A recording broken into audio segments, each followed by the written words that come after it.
Hello, hello. Welcome back to another segment of Snack Time featuring Keondre Coburn in the flesh. We really appreciate him joining. Like, comment, subscribe to the Orange Bloods Longhorn football page on YouTube. You guys know what to do. Follow me on Twitter, follow him on Twitter. But first, let's get into this mock game you guys had yesterday. What you want me to talk about it? How it was? I want to know why the dress rehearsal? Why taking you guys to the hotel? Why is it that necessary? I think because Sarkisian pretty much probably wanted to do that because you got to think about it, it's our first time with him. Everything we do, like that was our first mock Monday with him, first Tuesday, see how the season goes with Sarkisian. We never did that with him before. So I guess he wanted to get the butterflies out before the actual first game to where this is how it's going to be. It's not going to be nothing new when it's actual game week where we're like, okay, what we do after this, what we do this time. So I think he wanted to do that to get all the butterflies out, especially because it's a lot of first times for a lot of people. So first time going through college with the freshmen. This is their first time going through actual college routine and seeing how it is to operate for a game. Or this is some people from last year that were sophomores, this year freshmen. To last year when COVID, and it was a different way of preparing for a game to where now it's an actual game to where you got the fans, the Beaver Walk, you got the hotel, actually sharing a room with a teammate, getting to know each other, like different stuff like that. And so I think it was actually smart doing that because I mean, it was my first time. I didn't know the Sarkisian like to wake up early. The Sarkisian like to do meetings. Do we do this? Do we do that? So like just the fact to get the feel for actual first game and it being in my game and getting the routine.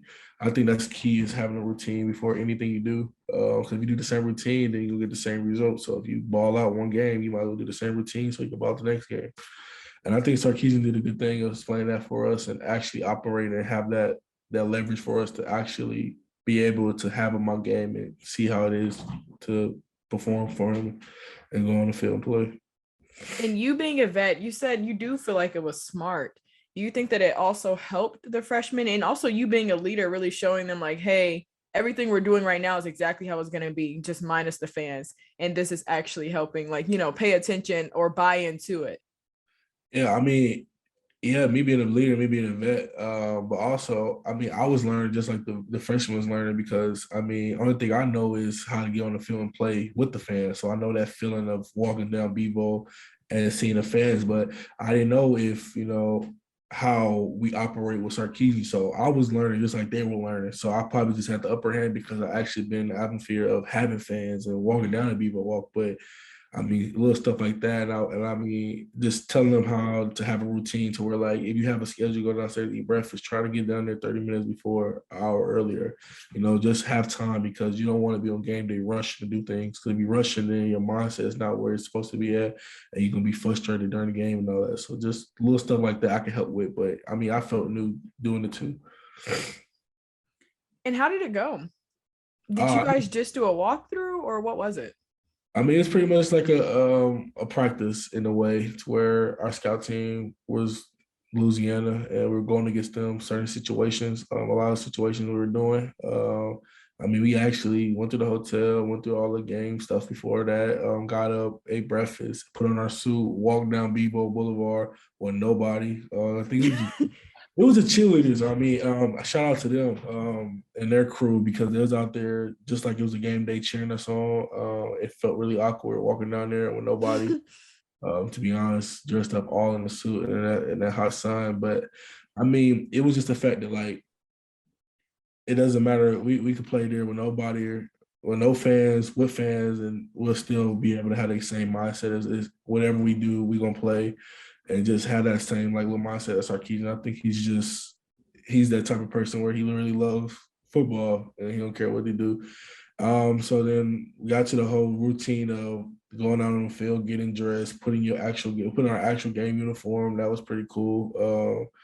Run out the tunnel. We had smoke, we had the little fake fans. We had this and all that, fake situations, fake going for it. It was like, it's fun because like all that work that we've been through in the spring to fall camp to summer, And now it's like we into season mode, and it felt good just to be out there. So it was kind of like a little scrimmage in a way, nothing too for real and hard, but it was in a way a situation because we're still in football, so no days off for us.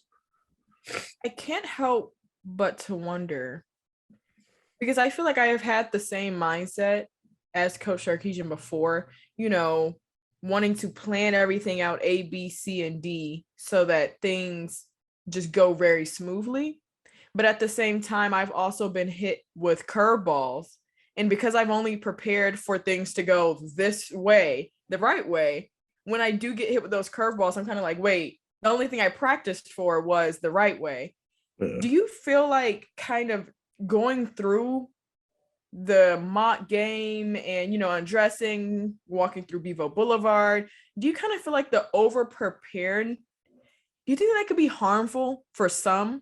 Because when things do go wrong, like you as a leader might know what to do, but somebody as a freshman is like, wait, we didn't practice this, I don't know, like, what do we do in this situation? What do I you mean, think? I think that's the answer for you got some people that can handle surprises and some people that can't. But I feel like in life, when you get something that just happens out of nowhere, I mean, you gotta just take it and you gotta move on. You gotta try to like, in a way, like try to manage it in a way to where like in the scrimmage, it was hot the whole time at first, the first half, and then out of nowhere it started raining. I mean, that's the type of situation to where it's just like, all right, now guys, it's raining, so it's a different way to play or it's a different style. You might slip, get up, you might fall, no excuses. So it's stuff like that to where you just gotta like, I mean, it happens to people a lot in this world to where stuff just happens out of nowhere. And it's like COVID out of nowhere. It happened out of nowhere. And we all as a world have to adjust to that. And I mean, look at us, we're still here. So I mean, it's certain stuff you just gotta learn how to adjust and learn how to just take it in and try to get the good side of it instead of always the bad side. So I mean, it's hard to answer the question for everybody. For me, I mean, I take it as if something, if it's like a surprise, like the rain. All right, now I'm gonna take off my gloves. I'm gonna take my hand because it's gonna be probably slippery to make plays or be on my hand. So little stuff like that, you just gotta make adjustments to. I get that. Learning how to just switch your way of thinking. Like, yeah, this is not something that we practice, but I'm prepared for it. It's Yes. not, somewhere written down that this is what I'm supposed to be doing. But since I'm here in the situation, you just have to adjust. We're less than a week away now. Do you feel the pressure that is coming with it, especially just from what's going on in Louisiana right now with the hurricane? I understand how things could be a little up in the air with you guys. Are things going to be okay? Is the traveling going to go smoothly? How are you remaining focused just from the media, even from these NIL deals, the hurricane, everything, and just focusing in on this game one? I might even know that was happening in Louisiana. I really don't be on the phone. I mean, if I do be on my phone, it's for probably social medias real quick. Somebody mention me or something like that. But I wish nothing but the blessings down there, and I hope everything goes well. Never want to wish bad on anybody, but I mean, like I said, that's something that it happens, and you just got to adjust to it. And I know them guys are probably adjusting to it and still thinking about trying to come down here and put on a good performance against us. And I mean, I want their best, but I mean, yeah, it's getting close to the season, and it's different because each year in my career is kind of different. So my freshman year, I was like, oh, I'm in college. Like, wow, like I need to get this out the way to where like, am I even be able to be good in college? To where like sophomore year started, and I was nervous because I was like, wow, I'm actually starting like. And to where last year it was kind of more chill because I've been in the system. And it's like now I've been here. So like I'm not really too nervous, not really too scared. I'm really kind of anxious. I'm anxious to get back on the field and play with my guys because I've seen how hard we worked from the time that Sarkisian got here to where now. And I'm just willing to I can't wait till we put all that work against somebody else. I think that's more anxious more than being worried and stuff like that. And then, like you said, NIL deals and other stuff outside of football. I mean, you got to take it as you got to put it in this little place to where you got to handle them situations when you got to handle them situations like school. You got to handle school when it's school and school. And you got to handle your deals when it's done, do the deals. I mean, like I said, time management is a very big key. And time management is a really big key now because of other stuff that's happening in this world. Like, for college athletes. Now, NIL deals, people want to express their way, make money actually, and then plus you got that, plus school, plus this, and plus probably family, plus issues at home. So you got to know when to handle your issues and handle your stuff. That's me.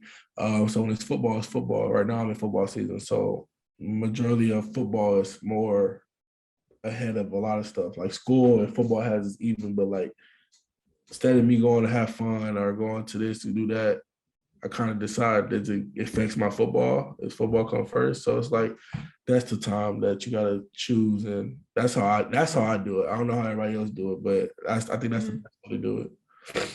Can you think of a time where it has been difficult for you to just manage all of it, or something unexpected happened, and that's when like the true test happened? What did you do in that situation?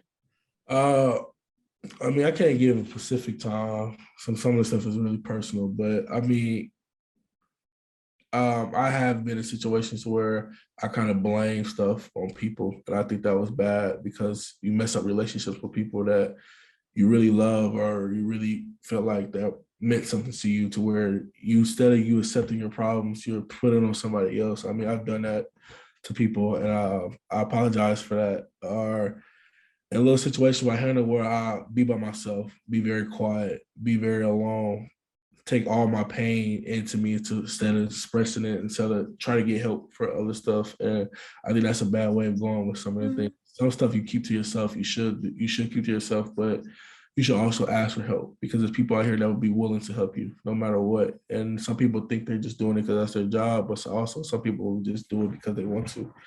And I think in certain stuff like that, if you have a problem, and I think that's what a lot of people, when especially in college, when stuff is not going your way, stuff is not going to plan, you probably got told that you're gonna be this, be that. And I mean, that was me. Like freshman year, I thought I was gonna play, and it didn't go the way I wanted to go.